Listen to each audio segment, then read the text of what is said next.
On the night the Queen of the Night opens, Celeste finally smiles, and the drones rise over the hedge. By morning, the board moves to sell her mother's house, and Elijah places a rain-stained ledger in her hands. She lifts the last sealed page and freezes at a name she never expected to see. Before we dive in, make sure to hit subscribe, tap like, and share this video. The more voices we reach, the louder these stories become. And drop your city in the comments. Let's see where love finds us. The rumour about Celeste Ashcroft was simple and cruel. The richest woman under 40 in New York had forgotten how to smile. It had been 21 years since the tabloids froze her 15-year-old face under a headline about an accident and a dynasty, since photographers hunted the corners of her mouth for proof of recovery and found only that careful winter-bright poise. In the city, she wore her armour, silk, stone, the quiet click of control. But in September, she fled the glass and the boardrooms for the upstate estate where her mother used to wander barefoot through lavender. Ashcroft House rose out of rolling lawns like a promise it no longer knew how to keep.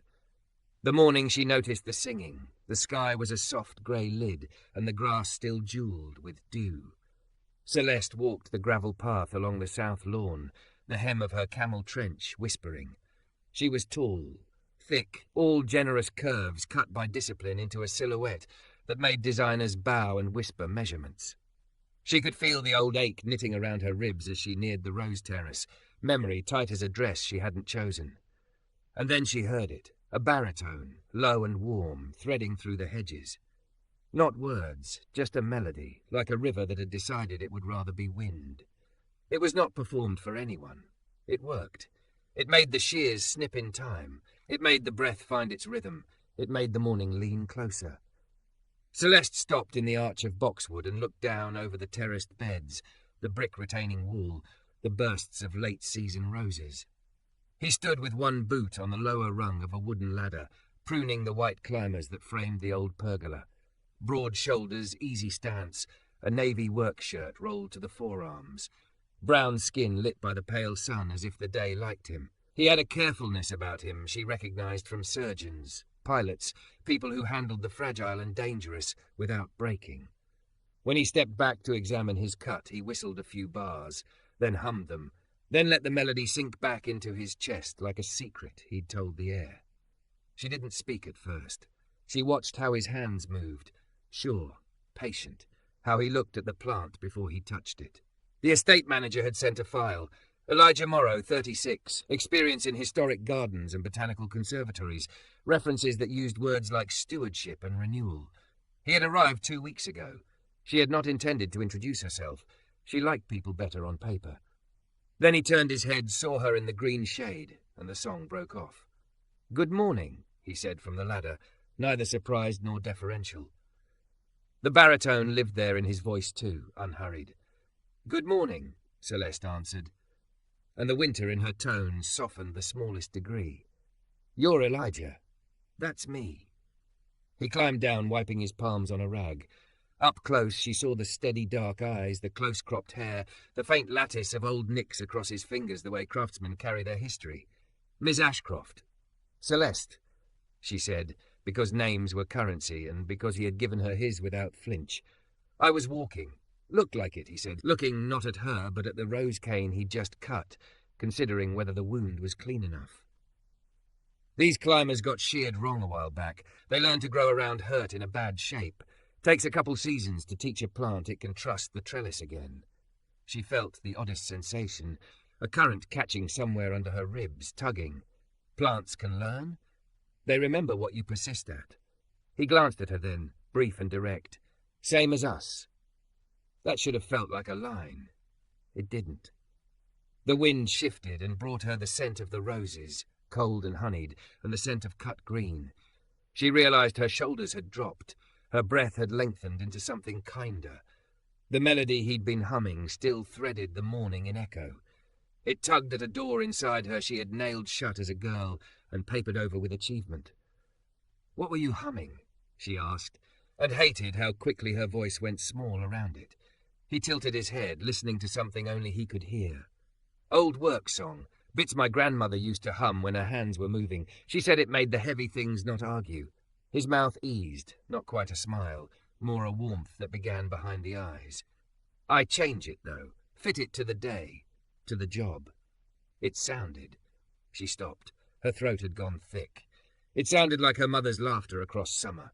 It sounded like the last car door she had heard close, like the press conference that made her father stare at the floor. It sounded like a story that had never been told to her, because the telling would make it real. She swallowed. It sounded familiar. "Good songs do," Elijah said, turning back to the climber. "They know how to find you." There were 1,000 things Celeste knew how to do. Negotiate, restructure, acquire, cut, donate, decline. She did not know how to stand in a garden and be found by a sound. The estate stretched out around them in swathes of quiet wealth, stone balustrades, fountains whose dances no one watched, a greenhouse with a roof that sighed when it rained. She had paid for restoration after restoration, but in all that glittering maintenance, she had not repaired the part of the place that could meet her. Elijah made another cut. The cane sprang away as if relieved. "You want to see the greenhouse?" he asked without looking at her. "I've been bringing the night-blooming Cereus back from sulking. She'll open as soon as we get the right temperature swing. Could be tonight." She almost said no on instinct. Meetings waited, numbers stacked, headlines watched. She was not a woman who went to greenhouses at night, because a plant might decide to make a flower like a miracle. But the melody he didn't hum anymore had already opened something she had defended for 2 decades, and saying no would have been like shutting a window when the first good breeze in years had found it. "I might," she said, which for Celeste Ashcroft was a confession. He flicked her a glance. This time she saw the small light of amusement in it. "Doors will be unlocked at 10. The air's different then. Plants talk more at night." "Plants don't talk," she said, and heard herself, dry and precise, and knew she sounded like her father when love approached a ledger. "They do if you listen with the right part." He set the shears down and reached for his thermos. "You ever do that, miss? Celeste? Listen with any part of you that doesn't send emails?" She let the question stand between them like a threshold. She was used to men who built gates inside compliments. This wasn't that. His tone made the question level, an invitation, not a dare. She should have walked back to the house. She should have let the melody dissolve into the morning and returned to the calendar that had saved her from being a girl who lost her mother and learned not to show the wound. Instead, she stepped down the path and into the terrace where he was working. The roses lifted their faces as if relieved to be looked at. "Show me what you cut," she said. He talked her through it, not talking down. He spoke about air and light, about how a plant will put all its energy into surviving the wrong damage unless you take away what keeps it remembering the harm. He placed the shears in her hand, the way one offers a pen to a person who might be ready to sign something important. She felt the weight of the tool and the weight of the request inside it. "Like this?" she asked, and he guided her wrist without touching it, only showing with his own hand how the art could be. "That's it." He watched her make the cut. The cane came free. She felt the smallest shock of satisfaction, clean, honest. "Sometimes," Elijah said, "we do the kind cut that looks mean. Then we stay to see if it was love." The corner of her mouth moved. It startled her. Not the memory of a smile, not the practiced social curve. This was a twitch born from something unbribed. She lifted a hand to her face as if she could halt it out of habit. And then she did something reckless in the currency of her life.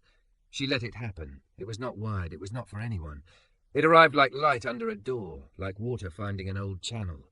It ached, and it eased. Elijah didn't look triumphal or charmed. He looked like a man who had seen a shy thing come to the edge of the trees and drink. "Night-blooming Cereus at 10, he said, quiet.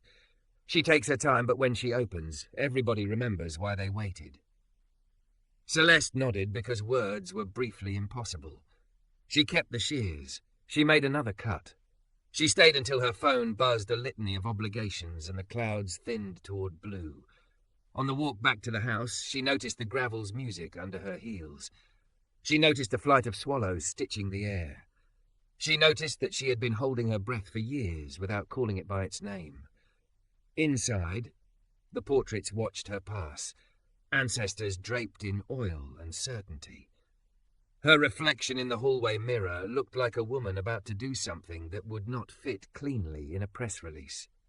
That night, at 9:59, the greenhouse door waited with its hinge already forgiving, and the melody she had heard in the morning uncurled in her memory like a map leading her hand to the handle.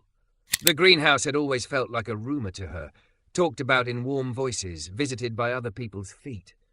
At 9:59 she reached for the handle, and the door gave the way old friends do, a soft sigh of hinge and damp, cool air. Warmth exhaled out to meet the September night, wet soil and chlorophyll and something faintly sweet, like vanilla, taught to whisper. Elijah was already inside, sleeves pushed up, a small headlamp slung around his wrist, not on. "Right on time," he said. His voice was lower at night, or maybe the dark asked it to be. He checked a mercury thermometer strung near a vent, then cracked the louver another 2 fingers. "We want a little drop. She likes to think she's in the desert remembering rain." "Who does?" Celeste asked, stepping over a hose loop. The glass panes above them held a smudged constellation of moths. He nodded toward a pot perched on an old wooden stand as if it were a throne. A thick cactus with angular leaf-like stems sprawled in green lattices, and from one of those ragged ribs hung an oval bud the size of her palm, green clasping white. Not pretty yet. Tense. Something about to become itself. "Night-blooming Cereus," he said. "Queen of the night. Sell an Cereus grandiflorus if you want to impress a botanist." "I'll try to avoid that," she said, and heard the dry humour in her own voice sit down at a table it hadn't visited in years. He smiled, just a small brightening at the edges, because she had met him where he was. He handed her a folding stool, took one for himself, and poured from a thermos into 2 tin cups. The steam smelled like cinnamon and something citrus. "My grandmother's tea," he said. "It's bossy about calm." He didn't add sugar. Somehow, he already knew she would prefer it that way. They sat companionably near the plant. The greenhouse ticked softly, wood drying, metal easing. Somewhere a frog worked on a single syllable like a monk. The bud's outer bracts shifted, almost nothing, and then something. A loosening, like someone inside had decided to try again. "You told me plants talk more at night," she said. "What is she saying? That she's not performing? She's fulfilling?" He glanced at her. "There's a difference." Fulfilling. The word found a place inside her that had been crowded by winning. The glass threw them back ghostly. In reflection, her face looked younger because it was concentrating instead of defending. "How long will it take?" she asked. "As long as she needs," he said. "Could be 20 minutes. Could be 2 hours. Some openings are stubborn. The old ones, they go slow, like they want you to earn it." Her phone buzzed. The name on the lock screen was an attorney known for never sleeping. "Europe bid revised. Need your eyes before Asia opens." She hovered a thumb over the message. The bud twitched again, indistinguishable from her own pulse. She locked the screen and slid the phone face down on the potting bench beside her. Elijah didn't look at the phone. He watched her not choose it. "Most people can't stand the waiting," he said lightly. "They step out to take a call and miss the open by a breath. How many nights do you sit with something that might not happen?" "I sit anyway," he said. "Good things don't cope well with ultimatums." The bracts parted farther. Thin white petals began to show, organised in a patient spiral. Celeste felt the kind of awe she used to feel as a child when an adult wrote her name in perfect penmanship, the promise of order, the mercy of it. "What made you?" She stopped. The question was rude, or intimate, or both. He looked at her and waited. "The singing," she said instead. "Why do you sing?" "Because it stops the heavy things from arguing," he said, the same line from morning, but deeper now. "And because I lost my voice for a while after my grandmother died, and I did not like who I was without it." "How did you find it again?" He rolled his cup between his hands. "A kid, 8 maybe, community garden. I was retying tomatoes, all tight in myself, and he started humming wrong notes on purpose to make the plants laugh." He smiled, brief and unguarded. "You can't let a child out-sing you in your own garden." We hummed until it shook loose. She pictured that. A boy with sticky hands and a man with grief making sound until a stubborn thing softened. The familiarity of it surprised her. The shape matched something she'd never let herself outline. "I stopped smiling 21 years ago," she said, the words sounding factual because she'd never said them aloud. "It wasn't a decision. It was my face forgot. If I smiled, I'd have to admit something had ended and I was still here. She swallowed. There were cameras. It always felt like smiling would be for them, so I kept it. I get that, he said. No pity, no reach. Just space left open, seat kept warm, like he expected her to keep talking only if it made sense to her. My mother would come here at night sometimes, she said, and the greenhouse swallowed the sentence like a seed. I would wake to the door sigh and the smell of damp air on her pajamas when she came back to kiss me. I told myself I would come when I was big enough to be trusted. Then the accident happened and the house turned into a museum. She caught herself. I'm sorry. I don't usually. You're doing fine, Elijah said softly. The buds swelled and loosened. Layers unlatched, outer petals splaying, inner ones still clasped like a secret kept against the chest. And then the fragrance lifted, unmistakable now. Vanilla, almond, a clean sweetness that made the air feel new. She closed her eyes. The scent was a key turning a remembered lock. He hummed a little, just enough to give the moment a spine. It wasn't a song she knew from a radio.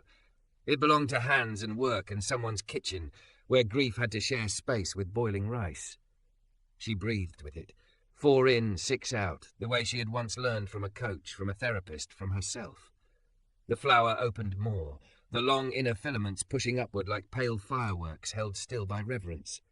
A moth found them, big-bodied, soft, a whisper in motion, drawn by the smell. It hovered and dipped into the bloom, furred antennae stroking something ancient and precise in the centre. Celeste felt a laugh twitch under her tongue, not because it was funny, but because delight and sorrow were touching wrists without argument. She stood and leaned in. The flower was nearly the size of her face now, absurd and holy, an extravagance on a plant that looked like a mistake someone forgot to take back. She thought of all the times she had been told her body was too much and not enough, both in one sentence, and here was a thing that dared to open with no shame about its scale. Elijah, she said, and didn't know what came next.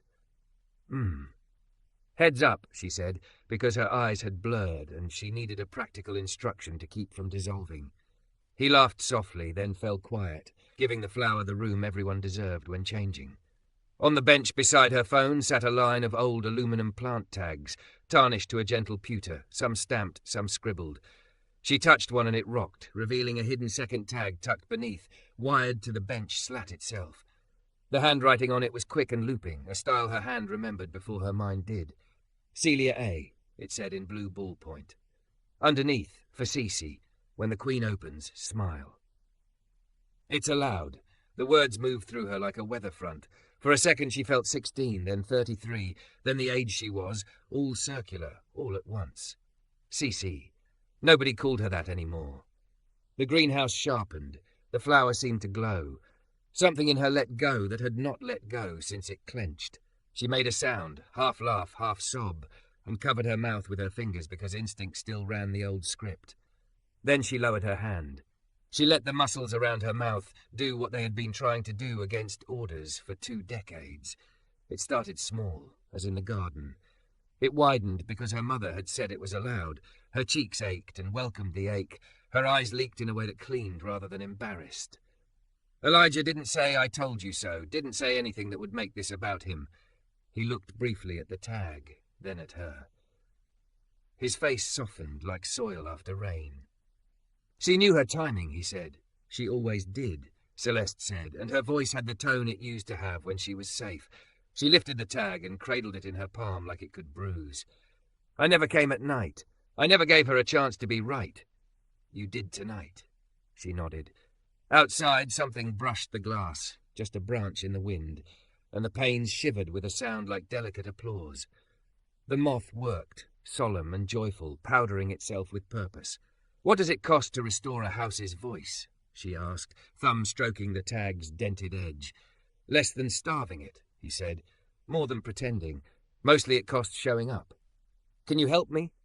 The question surprised her by how easy it came. Asking for help had always felt like signing away custody of herself. Tonight it felt like joining a duet already halfway sung. I can, he said simply, but you have to keep listening when it says hard things. I think I can do that, she said and realized it was true. Her phone buzzed again, insistent. She glanced. A text from her head of security. FYI, media van parked beyond North Hedge. Looks like drones. Want me to clear? Headlights ghosted over the distant lawn, slow and hungry. The scent of the flower deepened as if trying to anchor her here. She tucked the tag into her pocket and wiped her cheeks, finding a steadiness that felt like a new kind of power. Clear them, she typed. No statements. She set the phone face down again and looked at Elijah. Tomorrow, she said, heart somehow both quiet and loud. We begin with the south lawn. The roses will learn to trust the trellis. He tilted his head, approval unspoken. I'll be here. She took one last long look at the bloom, bright as permission, extravagant as mercy, then turned toward the door where the night waited, the quiver of tripods somewhere beyond the hedge, and the house inside her that had lifted its head at last to listen back. By morning, the flower had folded itself back into privacy, and the internet had opened her life without mercy. Celeste woke to the kind of silence that only happens in old houses, a hush with memory in it, and to a phone vibrating like a trapped insect on her nightstand.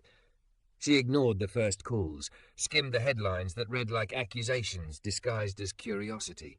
Heiress smiles at mystery man 21 years later, and saw the drone-shot stills.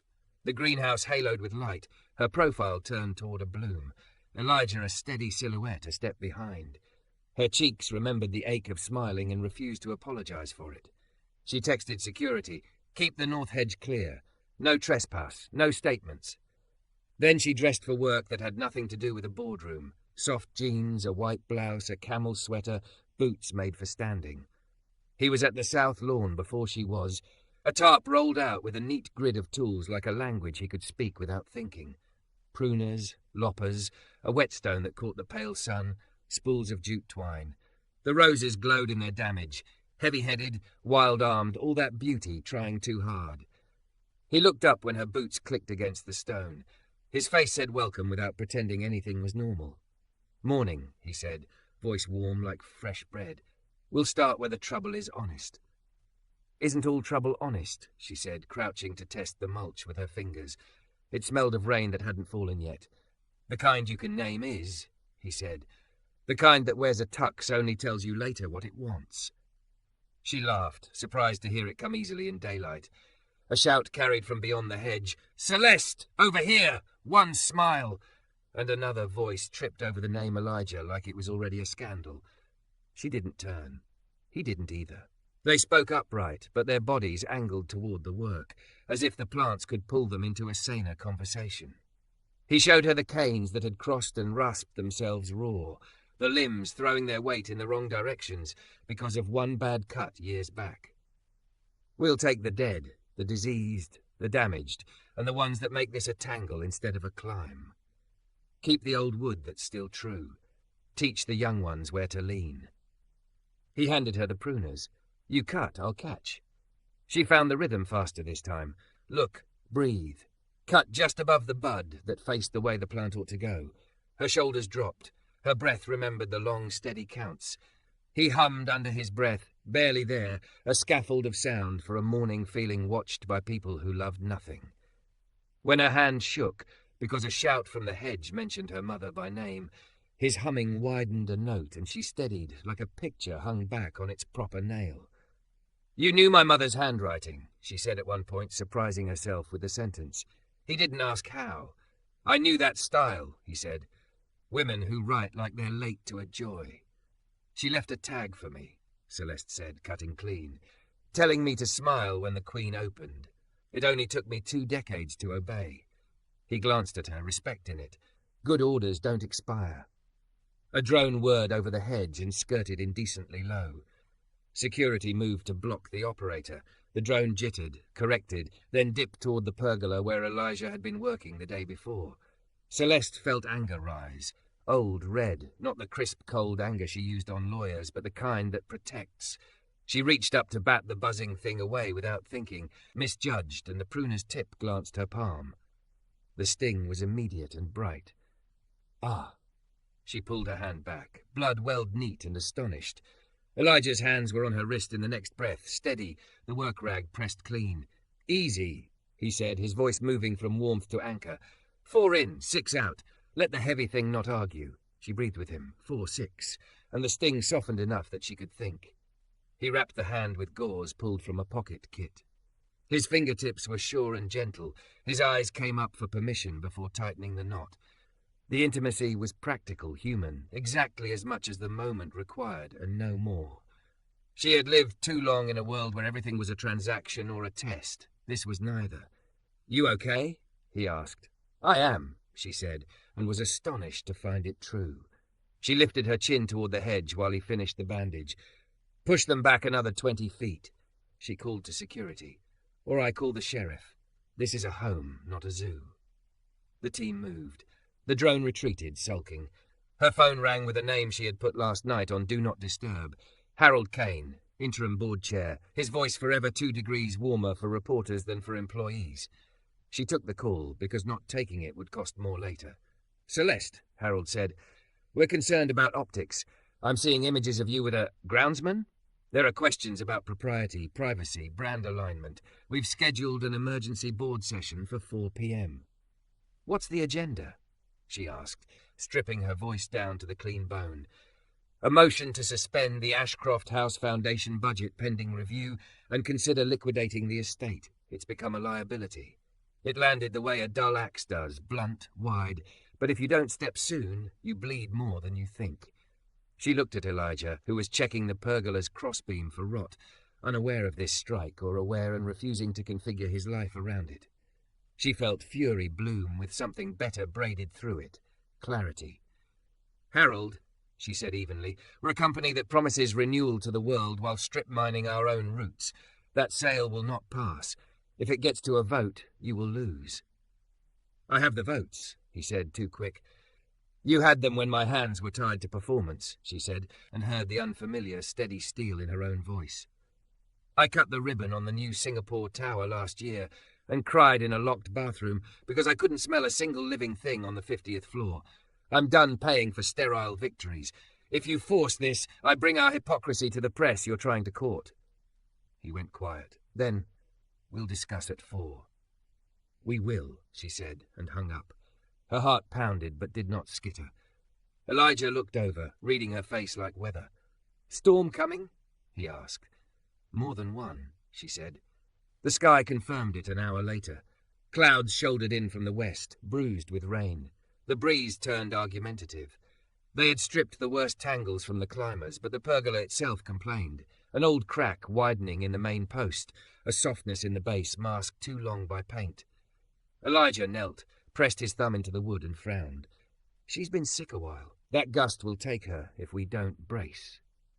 "Tell me what to do," Celeste said. It came out not as surrender, but as a skill. The right person for the job, naming the next move. He sent her for stakes and a sledge from the shed and used the old ladder like a crutch against the beam. They worked fast, without ceremony. He measured by eye. She hammered deep, the ground giving a little, and then agreeing. He lashed the crossbeam to the temporary posts with jute, backing the knots with muscle memory that made her want to ask where he had learned to tie things to keep life where it belonged. They were wet by the time the first fat drops hit, the kind that goes straight to the scalp and erase dignity. Neither of them stopped. When the wind punched the pergola, it moved, but it didn't go. He hummed not for the plants now, but for the structure, a low sound like telling a frightened horse that it was seen. "Talk to her," he said over the rain. "Tell her what holds." Celeste put both palms on the main post, felt the rot and the strength argue. "You have stood through worse," she said, not caring how it sounded. "You have carried beauty through neglect. We see it. We are here." Another gust hit. One of the temporary posts shuddered. The knot bit tighter. The roses thrashed like silk in a fight they hadn't asked for. She glanced at Elijah. He nodded toward the last stake. "Drive it," he said. She did. The sledge met the iron, and the iron told the earth, and the earth said fine. Her breath was thunder and then control. The rain sheeted. He grinned at her like a boy, and for a second the whole scene became a memory she had never had, and suddenly did.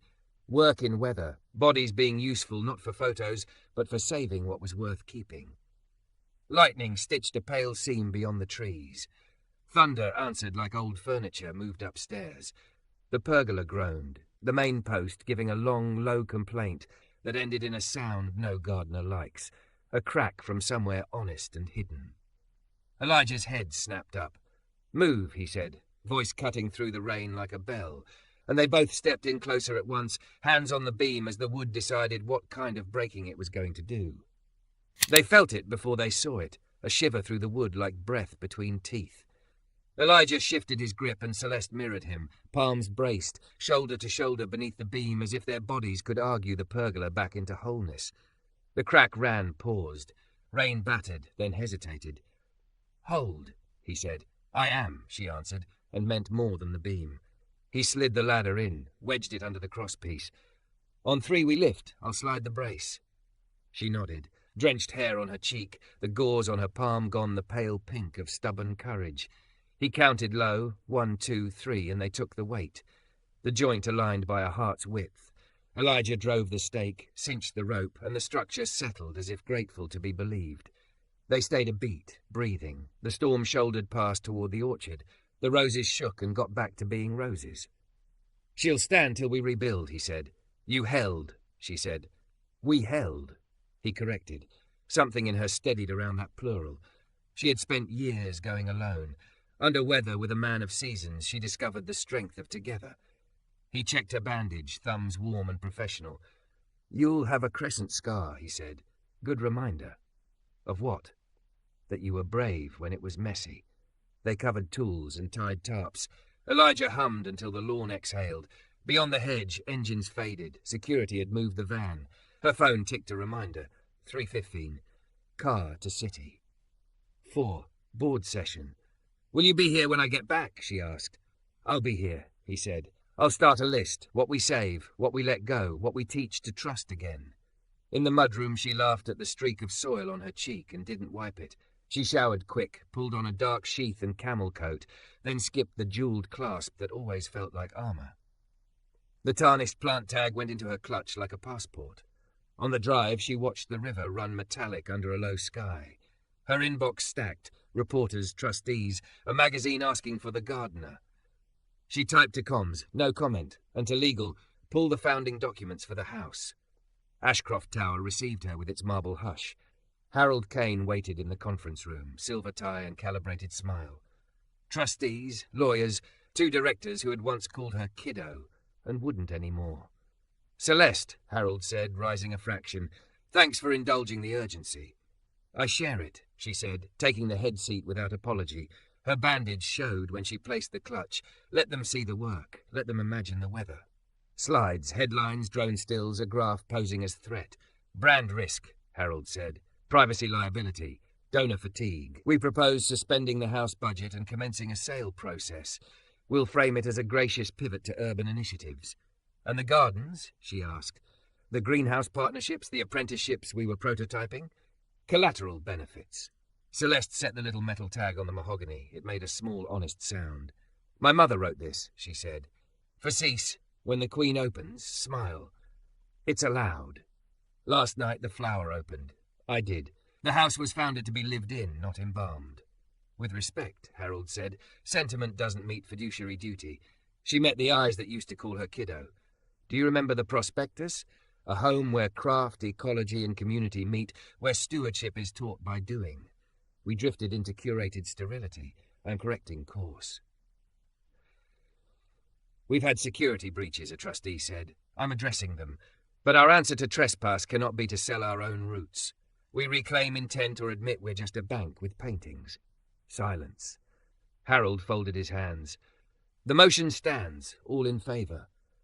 "Before you vote," she said, steady, "if you push it through, I go public, with receipts on how much we spend pretending to care. I reassign my capital to a separate entity that will do what the house was supposed to." A rustle. He looked less certain. "You wouldn't." "Watch me." A knock. Her assistant slipped in. "Apologies. Legal found something." "Now," Celeste said. General Counsel entered, rain still on his coat. "We pulled the trust instruments. There's a preservation clause in the original deed. The estate land can't be liquidated or materially altered without the heir's explicit consent once the heir is 30. It was dormant in the restatement. Your father never invoked it." Harold blinked. "That can't be right." "It's right." Counsel slid a photocopy across the table. blue ink signatures like ghosts. Your mother added an addendum a week before the accident. It reaffirms living stewardship as the house's purpose. Celeste breathed once, like surf. The moment changed shape. Not total victory, leverage made of love and law. Even if the land can't be sold, Harold said, smoothing his tie, the budget is mine to defend, she said. And I will, but we won't waste this crisis. We open the gates properly, on our terms. Gardens with programs, not parties. Paid apprenticeships. Open days for neighbourhoods the city forgets. We bring in an archivist to make the house speak again. We don't have the team, someone said. I'm building it, she answered. I've already started. How? Harold asked, aiming for derision and landing at curiosity.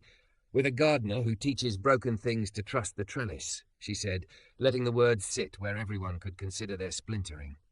The door that had almost shut opened again. Security leaned in, face careful. Miss Ashcroft, you asked to be told if anyone arrived from the estate with materials. He says you're expecting him. Elijah stepped to the threshold, clean shirt, rain-dried in his hair, holding a weathered ledger bound in cracked green. He didn't look at the slides or the suits. He looked at her the way you do in a garden when a shy thing returns. Found this behind the potting bench, he said. It's your mother's. The ledger smelled like rain, kept in paper.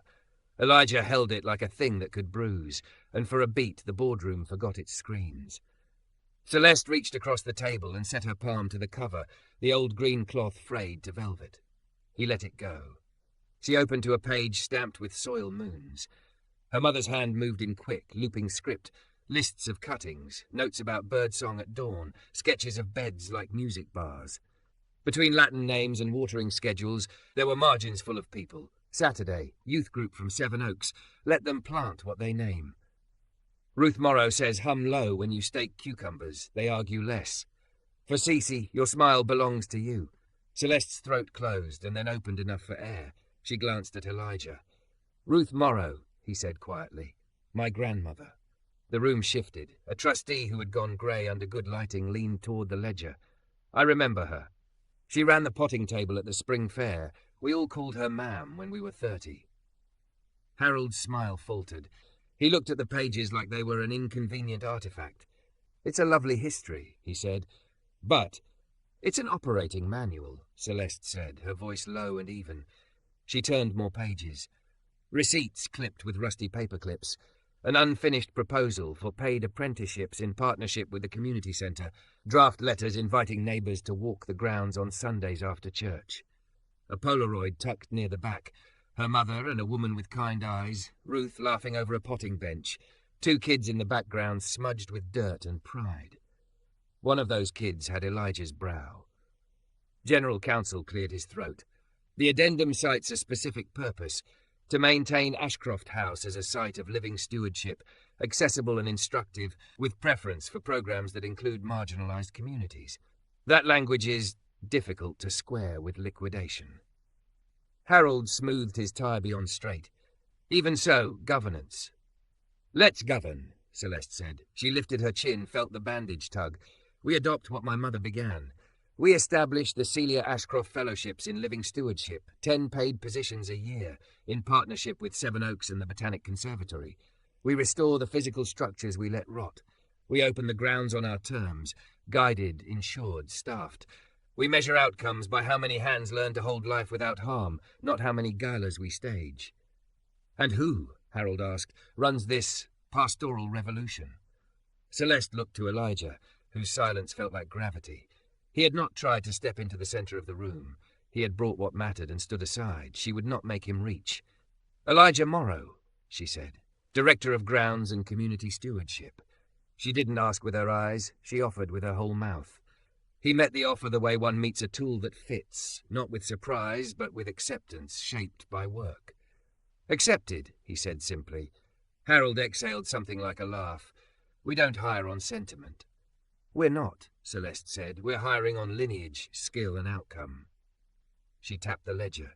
His grandmother built this place's voice with my mother. He has already held our structures together under weather. A pause stretched. You could hear the storm unloading against the windows. The city rinsed clean for a moment. Then the trustee with the spring fair memory lifted her hand. Seconded.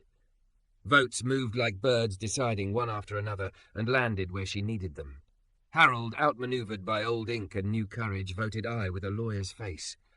After the room emptied the way water leaves a basin. Fast, with eddies. Celeste closed the ledger, held it to her chest, then hugged Elijah in a way that could be called professional if anyone needed the word. It didn't feel like that.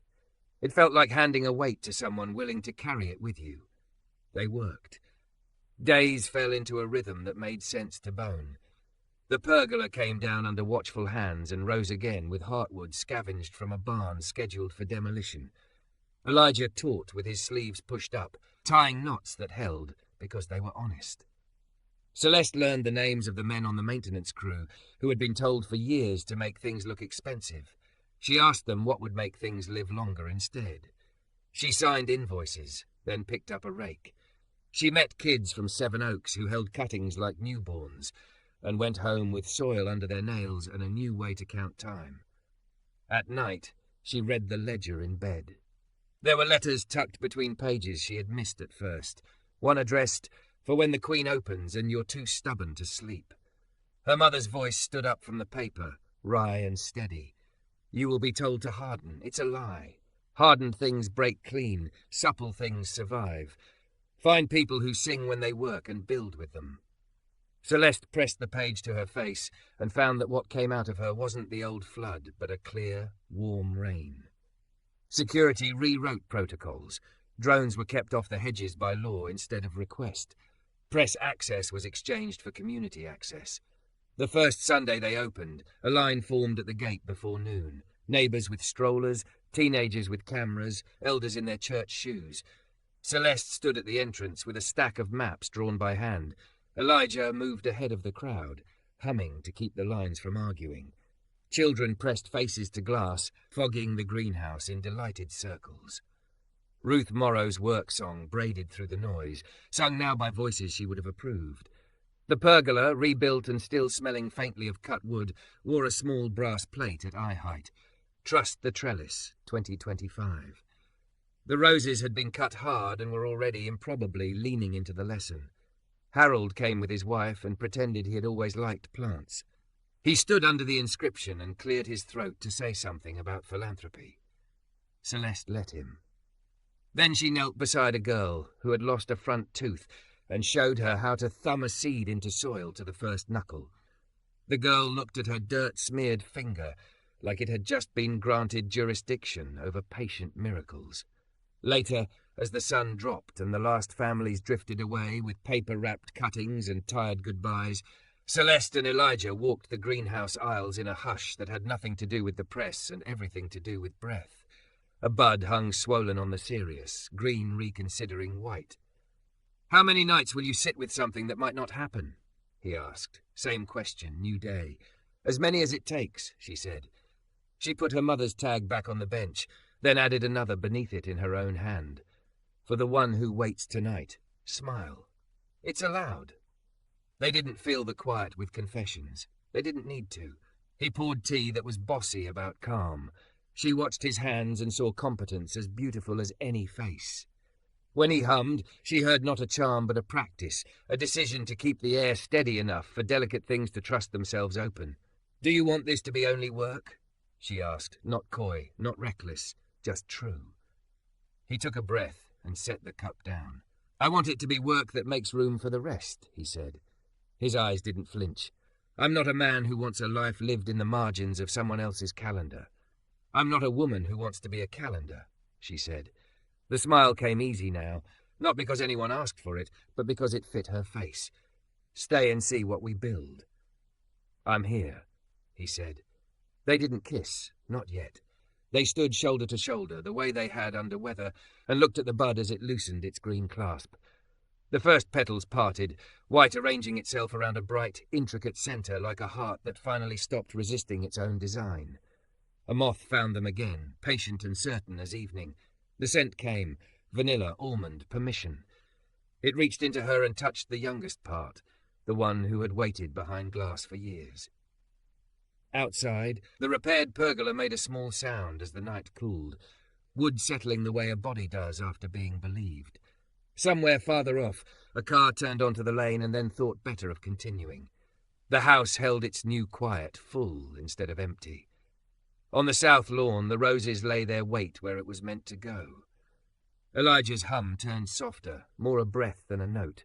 Celeste breathed with it, 4 in, 6 out, and felt the room inside her expand to a size that could hold more than survival. She thought of her mother's handwriting, of Ruth's laugh, of the girl at the gate with dirt on her knuckle, of Harold pretending and maybe, eventually, becoming. She thought of the work to come, budgets and rot and sudden storms, apprentices who would test the knots, letters to write, doors to keep open. None of it frightened her. The flower finished its opening, extravagant and unashamed, a white pulse in the dark. Celeste let her smile meet it without negotiation. It was not for the cameras that would inevitably try again. It was for the house that remembered its purpose, for the man whose voice steadied the air, for the girl and the woman she had been and would be. It was for the knowing that joy, like a bloom that refuses daylight, sometimes comes when you dare to wait in the night and listen. They stood there until the tea cooled.